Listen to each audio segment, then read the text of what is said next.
안녕하세요. 요한계시록 18번째 시간이 돌아왔습니다. 자, 오늘 우리 18장 그리고 19장 10절까지 내용까지 우리 한번 살펴보도록 하겠습니다. 2일 후에 다른 천사가 하늘에서 내려오는 것을 보니 큰 권세를 가졌는데 그의 영광으로 땅이 환하여지더라. 힘찬 음성으로 외쳐 이르되 무너졌도다 무너졌도다 큰 성 바벨론이여 귀신의 초소와 각종 더러운 영이 모이는 곳과 각종 더럽고 가증한 새들이 모이는 곳이 되었도다. 그 음행의 진노의 포도주로 말미암아 만국이 무너졌으며 또 땅의 왕들이 그와 더불어 음행하였으며 땅의 상인들도 그 사치의 세력으로 치부하였도다 하더라. 또 내가 들으니 하늘로부터 다른 음성이 나서 이르되 내 백성아 거기서 나와 그의 죄에 참여하지 말고 그가 받을 재앙들을 받지 말라. 그의 죄는 하늘에 사무쳤으며 하나님은 그의 불의한 일을 기억하신지라. 그가 준 그대로 그에게 주고 그의 행위대로 갑절을 갚아주고 그가 섞은 잔에도 갑절이나 섞어 그에게 주라. 그가 얼마나 자기를 영화롭게 하였으며 사치하였는지 그만큼 고통과 애통함으로 갚아주라. 그가 마음에 말하기를 나는 여왕으로 앉은 자요 가부가 아니라 결단코 애통함을 당하지 아니하리라 하니 그러므로 하루 동안에 그 재앙들이 이르니 곧 사망과 애통함과 흉년이라. 그가 또한 불에 살라지리니 그를 심판하시는 주 하나님은 강하신 자이심이라. 그와 함께 음행하고 사치하던 땅의 왕들이 그가 불타는 연기를 보고 위하여 울고 가슴을 치며 그의 고통을 무서워하여 멀리 서서 이르되 화이또다 화이또다 큰 성 견고한 성 바벨론이여 한 시간에 내 심판이 이르렀다 하리로다. 땅의 상인들이 그를 위하여 울고 애통하는 것은 다시 그들의 상품을 사는 자가 없음이라. 그 상품은 금과 은과 보석과 진주와 세마포와 자주 옷감과 비단과 붉은 옷감이요 각종 항목과 각종 상아 그릇이요 값진 나무와 구리와 철과 대리석으로 만든 각종 그릇이요 계피와 향료와 향과 향유와 유향과 포도주와 감람유와 고운 밀가루와 밀이요 소와 양과 말과 수레와 종들과 사람의 영혼들이라. 바벨론아 내 영혼이 탐하던 과일이 내게서 떠났으며 맛있는 것들과 빛난 것들이 다 없어졌으니 사람들이 결코 이것들을 다시 보지 못하리로다. 바벨론으로 말미암아 치부한 이 상품의 상인들이 그의 고통을 무서워하여 멀리 서서 울고 애통하여 이르되 화이또다 화이또다 큰 성이여 세마포 옷과 자주옷과 붉은 옷을 입고 금과 보석과 진주로 꾸민 것인데 그러한 부가 한 시간에 망하였도다. 모든 선장과 각처를 다니는 성객들과 선원들과 바다에서 일하는 자들이 멀리 서서 그가 불타는 연기를 보고 외쳐 이르되 이 큰 성과 같은 성이 어디 있느냐 하며 티끌을 자기 머리에 뿌리고 울며 애통하여 외쳐 이르되 화이또다 화이또다 이 큰 성이여 바다에서 배불리는 모든 자들이 너의 보배로운 상품으로 치부하였더니 한 시간에 망하였도다. 하늘과 성도들과 사도들과 선지자들아 그로 말미암아 즐거워하라. 하나님이 너희를 위하여 그에게 심판을 행하셨음이라 하더라. 이에 한 힘센 천사가 큰 맷돌 같은 돌을 들어 바다에 던져 이르되 큰 성 바벨론이 이같이 비참하게 던져져 결코 다시 보이지 아니하리로다. 또 검은 고 타는 자와 풍류하는 자와 퉁소 부는 자와 나팔 부는 자들의 소리가 결코 다시 내 안에서 들리지 아니하고 어떠한 세공업자든지 결코 다시 내 안에 보이지 아니하고 또 맷돌 소리가 결코 다시 내 안에서 들리지 아니하고 등불빛이 결코 다시 내 안에서 비치지 아니하고 신랑과 신부의 음성이 결코 다시 내 안에 들리지 아니하리로다. 너의 상인들은 땅의 왕족들이라. 내 복술로 말미암아 만국이 미혹되었도다. 선지자들과 성도들과 및 땅 위에 죽임을 당한 모든 자의 피가 그 성 중에서 발견되었느니라 하더라. 아멘. 자, 우리 지난주에 요한계시록에 대한 구절을 우리가 살펴봤다 그랬습니다. 그죠? 그래서 피오렌자 같은 경우에는 이렇게 이제 교회에 대한 기준에서 그 사이 한가운데가 이제 세상이다. 지금 우리가 보는 여러분 18장은 세상 큰 성 바벨론의 이야기를 하고 있습니다. 그죠? 큰 성 바벨론은 그 당시를 정권에 빗대어서 바벨론으로 말했지만 사도 요한 당시에 그 바벨론은 로마를 말했고 그리고 오늘 우리가 살고 있는 이 바벨론은 어떻게 해석해야 되냐? 이 세상을 말한다고 말했습니다. 자, 국내 이제 최근 목회자 얘기를 했죠. 그래서 아까 피오렌자 아까 말을 따서 본론만 보세요. 본론에서 보시면 성령의 엔 푸뉴마티, 성령에 감동되어 되었더니 나를 성령으로 나를 데리고 뭐 이렇게 표현됐는데 의역을 했습니다만은 그 일자 본론에 보면 1장 10절, 4장 2절, 17장 3절, 21장 10절에 소개하고 있는데, 자, 형태가 1장 10절과 21장 여러분 10절은 교회, 그죠? 교회를 언급했다면 하나님 나라, 교회를 얘기했다면 4장 2절과 17장 3절은 그 계시가 세상을 향한 계시, 그리고 오늘 우리는 큰 성 바벨론 18장을 살펴보고 있습니다. 리차드 부캄의 경우에도 동일하게 좀 더 구체적으로 잘 설명되어 있죠. 그래서 여기 보시면 17장에서 19장 9절 10절까지 내용을 보면 바벨론에 대해서, 그 다음에 21장부터 이제 22장까지는 새 예루살렘에 대해서 얘기하면서 서론, 본론, 결론 이렇게 했습니다. 자, 그래서 이걸 조금 더 구체적으로 보면 이런 식으로 소개할 수 있다. 그래서 오늘 우리가 살펴본 것은 어제 지난주에 17장, 오늘이 이제 18장, 그죠? 그리고 이제 19장 10절까지 결론 거기까지 이제 나오고요. 그 다음 날은 19장 11절부터 이제 최후 심판에 대해서 잠깐 한번 살펴보도록 그렇게 하겠습니다. 이런 식의 구조를 가지고 있다. 자, 마치 무슨 양파 속까지, 우리가 여러분 보세요. 17장부터 쭉 보시면 22장까지 연결점을 보면 요 구조를 따온다. 그러니까 이런 형태로 우리는 흰 바탕에 글자만 썼기 때문에 전체적인 구조를 헷갈릴 수 있는데, 자, 그러니까 17장에서 19장 9절 10절까지 구조에서 그 안에 이제 그 어떤 이중 결론으로서 세상은 심판할 것이요 하나님 나라 새하늘과 새 땅에 우리가 들어간다. 그 이중적인 결론이 나오니까 어떻게 보면 성경을 읽다 보면 17장부터 20장 15절까지는 쭉 스트레이트로 들어가요. 그러다가 갑자기 21장은 먼저 결론이 나오고 이중적 결론이 먼저 나오고, 그죠? 그 다음에 21장 9절 10절 이렇게 거꾸로 간다는 거예요. 그러니까 요게 이제 최후 심판 20장 15절까지는 우리가 그냥 글자 순서대로 쭉 읽으면 돼요. 그런데 21장 1절부터는 역순으로 해석이 돼야 된다는 겁니다. 이해가 되죠? 구조를 한번 보세요. 그죠? 그러니까 결론이 먼저 나오고 이중적 결론이 먼저 나오고, 왜? 대구법으로, 최후 심판에 대한 대구법으로 20장 15절까지의 심판에 대한 대구법으로 새하늘과 새 땅을 언급하고 다시 이제 서론 새 예루살렘 비전 결론으로 나간다. 이렇게 되시면 보시면, 여러분이 마치 볼 때 마치 양파 속과 같고 배추 속과 같이 이렇게 포간장되어 있어서, 그죠? 이렇게 이해를 하면 이렇게 구조가 되어 있구나, 알면 성경을 보는데 도움이 됩니다. 자, 그래서 지금 계속 음녀가 나오는데, 음녀가 누구냐? 음녀는 빗대어서 이제 바벨론 성으로 묘사를 했지만, 그 당시 실제 여러분 그 세상을 통치했던 로마가 지중해 연안을 대제국을 통치했던 그 시대 로마를 빗대어서 바벨론이라 얘기했고, 그것은 오늘날 우리들에게 적용하자면 여러분 음녀는 바로 이 세상, 우리가 살고 있는 이 세상 모든 통치권, 이 나라를 지금 우리에게 말하고 있다. 자, 그러면 18장은 무슨 내용이냐? 바벨론이 왜 멸망했느냐? 그 이유를 설명하고 있습니다. 하나하나 봅시다. 음녀는 음행으로 만국이 무너졌다. 음녀의 죄는 하늘에 쌓이게 되었고, 하나님은 음녀의 죄를 기억하게 하셨다. 음녀는 하나님의 영광을 가로채고 자신을 영화롭게 했고, 음녀는 자신이 결코 망하지 않을 것이라고 오만한 자만심으로 가득 차 있었다. 음녀는 그 음행의 과정에서 성도의 피를 흘리게 했다. 이로 인한 모든 것들로 이 세상은 결국 망하게 된다. 그 당시는 사도 요한이 로마를 바벨론에 빗대어서 이렇게 말했지만, 결국 오늘 이제 21세기를 살아가는 우리들은 이 세상을 말합니다. 이 세상은 다 이렇게 결국 망할 것이다. 그리고 이것에 대한 19장 여러분 1절부터 10장은 찬양이 나옵니다. 어떻게 보면 하나님의 백성의 입장에서 핍박받고 억압받고, 그죠?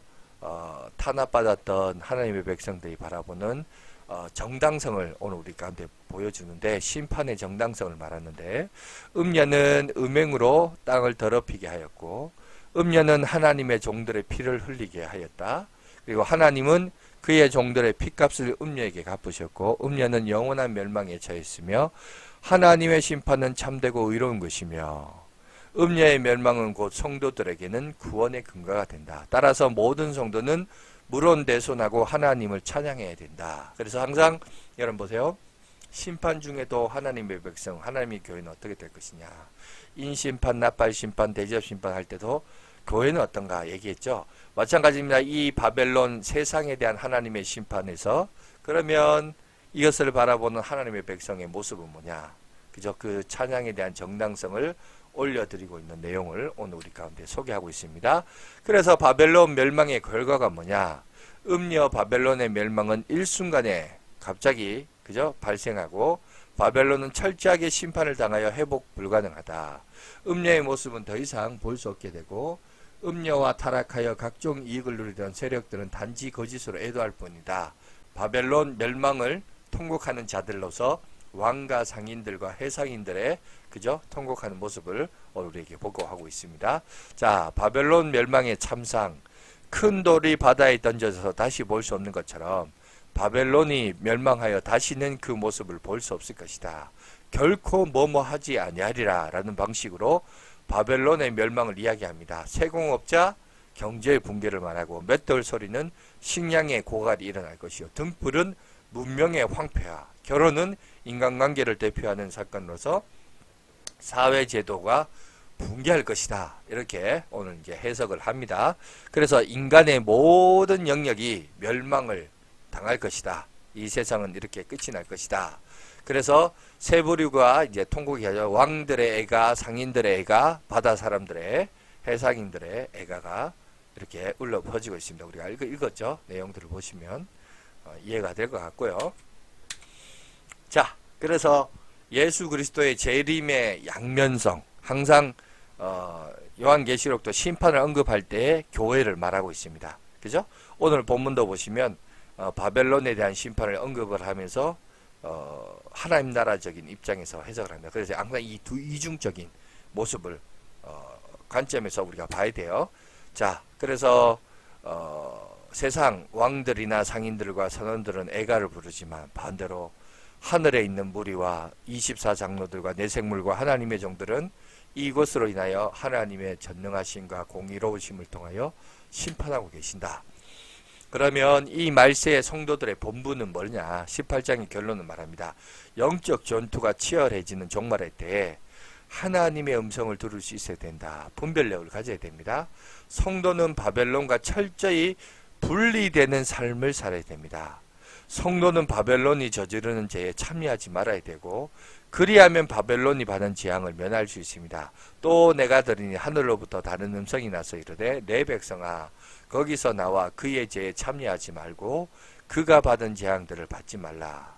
다섯 번째, 성도는 바벨론 멸망으로 인한 기쁨에 동참할 수 있다라고 오늘 우리에게 얘기하고 있습니다. 자, 그러면서 19장 넘어가고 있습니다. 19장 1절부터 10절까지만 오늘은 살펴보겠습니다. 2일 후에, 여기도 보니까 18장 1절과 함께 2일 후에 라고 시작하고 있어요. 2일 후에 내가 들으니 하늘에 허다한 무리의 큰 음성 같은 것이 있어 이르되, 할렐루야, 구원과 영광과 능력이 우리 하나님께 있도다.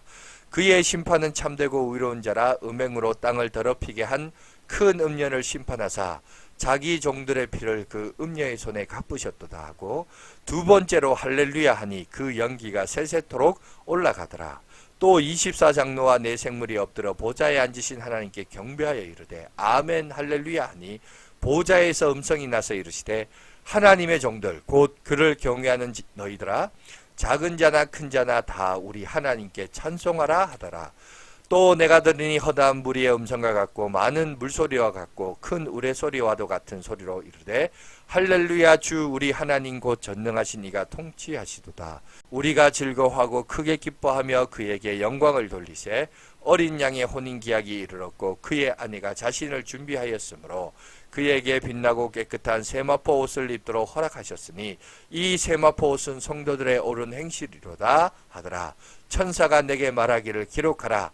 어린 양의 혼인잔치에 청함을 받은 자들은 복이 있도다 하고 또 내게 말하되 이것은 하나님의 참되신 말씀이라 하기로 내가 그 말 앞에 엎드려 경배하려 하니 그가 나에게 말하기를 나는 너와 및 예수의 증언을 받은 내 형제들과 같이 된 종이니 삼가 그리하지 말고 오직 하나님께 경배하라.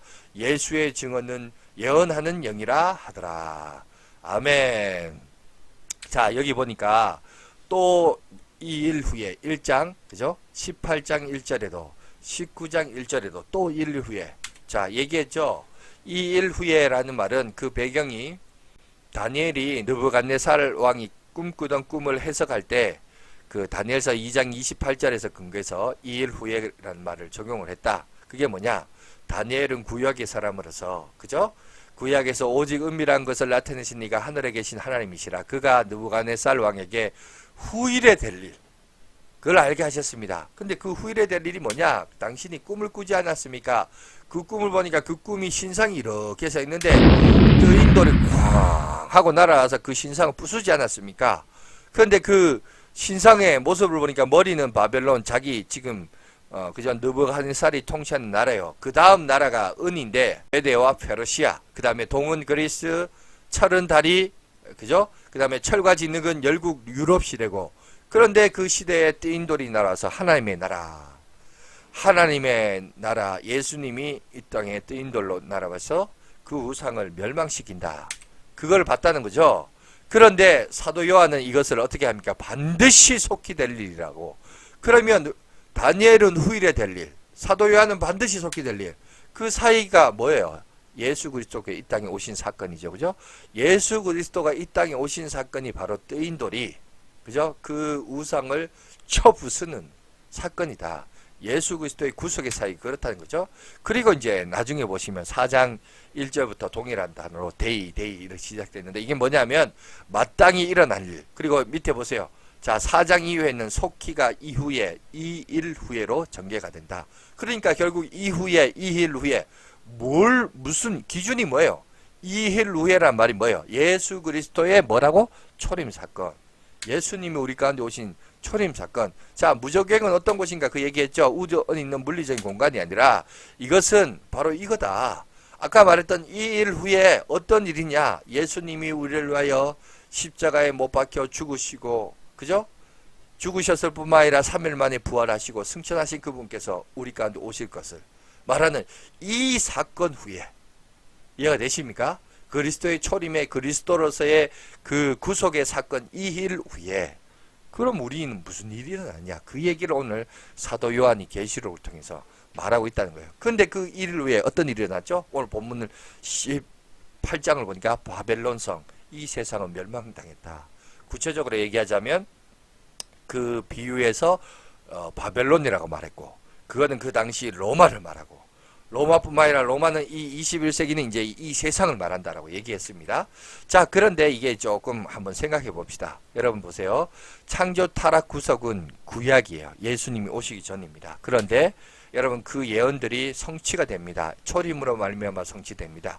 그러나 완성은 되지 않아요. 완성은 언제 되죠? 재림 때 온다는 거죠. 그런데 문제는 뭐냐? 여러분, 자, 요거를 좀 이해를 잘 해야 돼요. 무슨 말이냐면 인간은 미래적인 사건이 돼서 알 수가 없어요. 이거는 예수님도 그건 오직 하나님만 안다. 재림에 대해서 언제냐?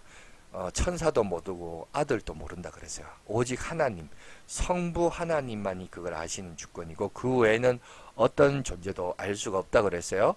자, 그 말은 여러분 우리 인간의 한계를 봅시다.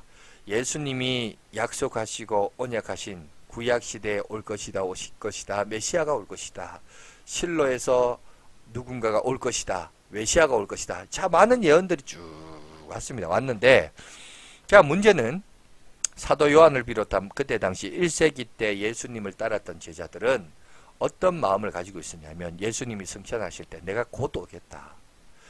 이 곧오시라게 이 곧이라는 단어가 우리가 숫자적인 개념인 1000년이면 1000년, 그죠?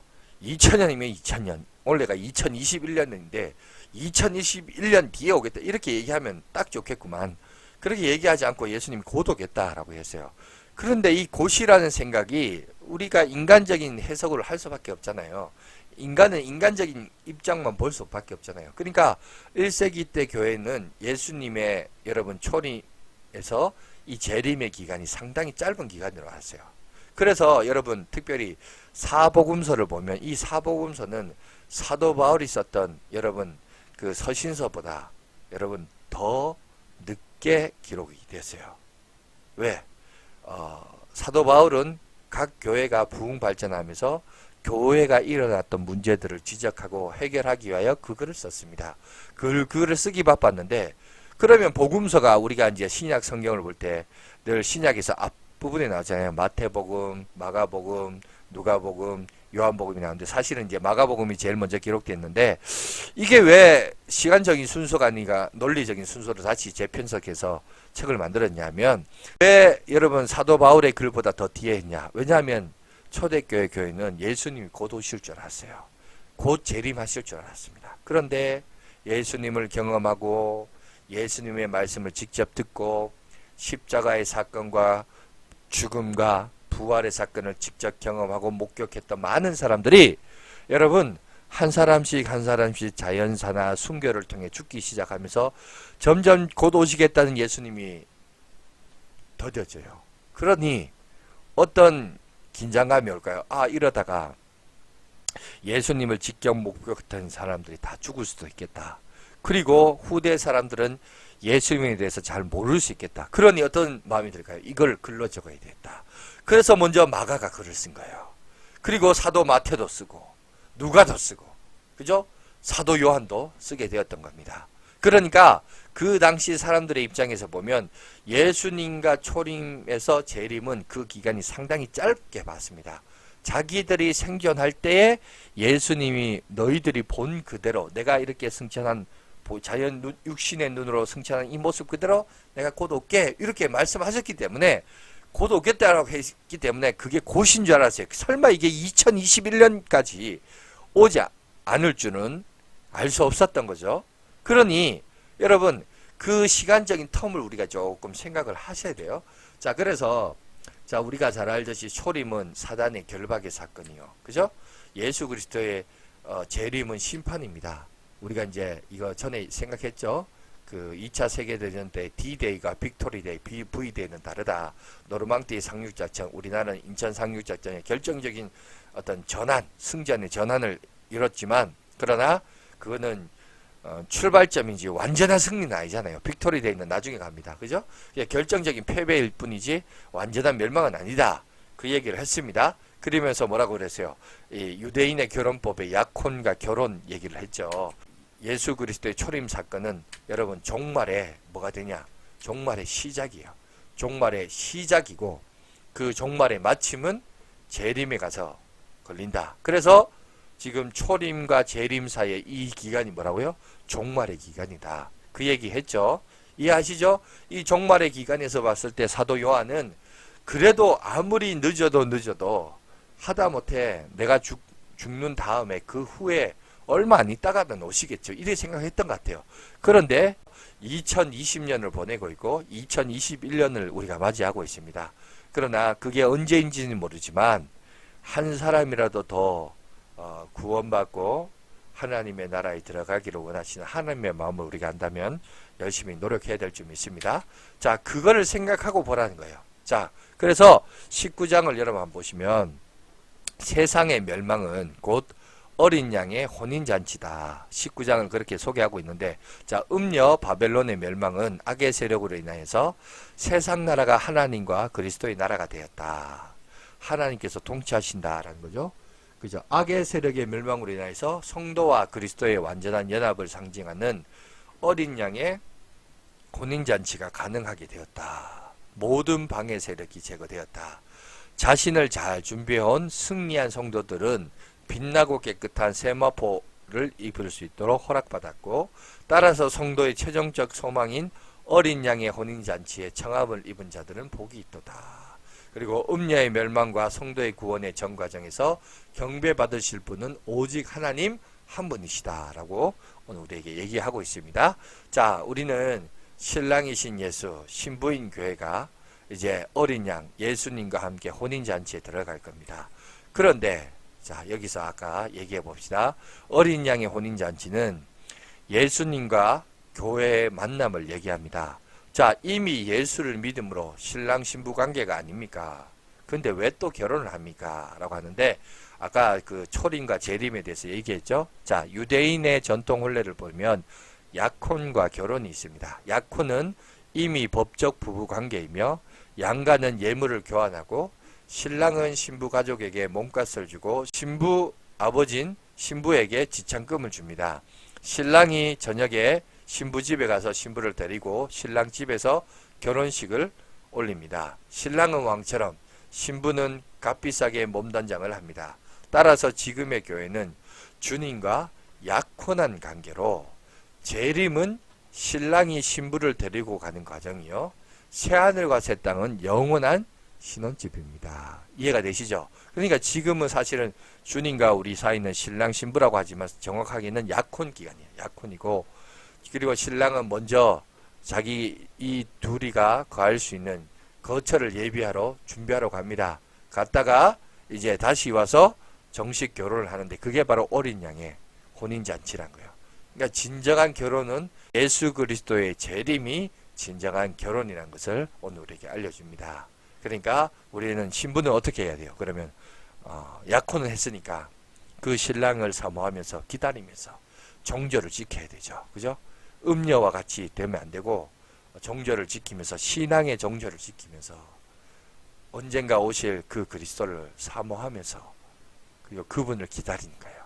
그게 바로 신부가 되지 않은 태도이고 자세임을 오늘 우리에게 얘기하고 있습니다. 아무쪼록 어떻게 보면 우리의 생명이 닿는 날까지 우리가 개인적인 종말이 없을 수도 있고 우리가 사는 인생 속에서 인류의 종말도 경험할 수 있을 겁니다. 그런데 그때까지 여러분 온 성도들은 믿음으로부터 탈선하지 마시고 음녀에 빠지지 마시고 음녀가 되지 마시고 우리가 약혼한 자로서 세상에 미혹되지 않고 신앙의 정절을 잘 지켜서 우리의 신랑 되신 예수 그리스도를 사모함으로 주님 앞에 나가는 저와 여러분들이 되시기를 간절히 바라겠습니다. 오늘은 여기까지 하겠습니다. 수고했습니다. 감사합니다.